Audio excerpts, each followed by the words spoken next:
ఒక ఊర్లో ఒక ముసలావిడ చిన్న కిరాణా షాప్ పెట్టుకొని చాలా సంవత్సరాల నుండి దాని మీదనే ఆధారపడి బ్రతుకుతుంది.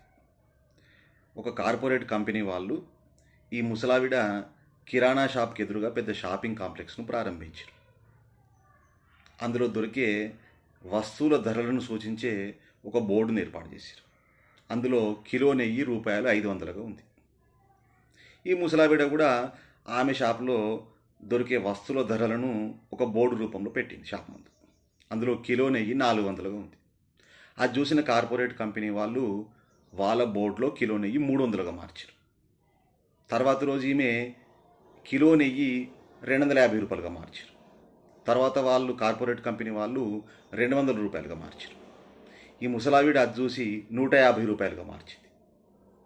ఈ తతంగమంతా చూస్తున్న ఒక పెద్ద మనిషి ఈ ముసలావిడ దగ్గరకు వచ్చి, అంత పెద్ద కంపెనీతో నువ్వు పోటీ పడలేవమ్మా, నువ్వు వాళ్ళతో గెలవలేవు, ఇంత తక్కువ ధరకు అమ్మితే నీకేమన్నా గిట్టుబాటు అవుతుందా అని అడిగిండు. అయ్యా, వాళ్ళతో నేను పోటీ పడటం ఏంది, నాకు వాళ్ళు అసలు పోటే కాదు, నేనే గెలిచిన ఎప్పుడు అని అన్నది. ఎట్లా అని అంటే, అసలు నా షాప్లో నేను నెయ్యే అమ్మడం లేదు అని చెప్పింది.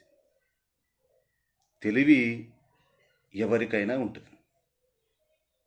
దానికి డబ్బుతోనో, అధికారంతోనో, హోదాతోనో, చదువుతోనో పెద్దగా సంబంధం లేదు.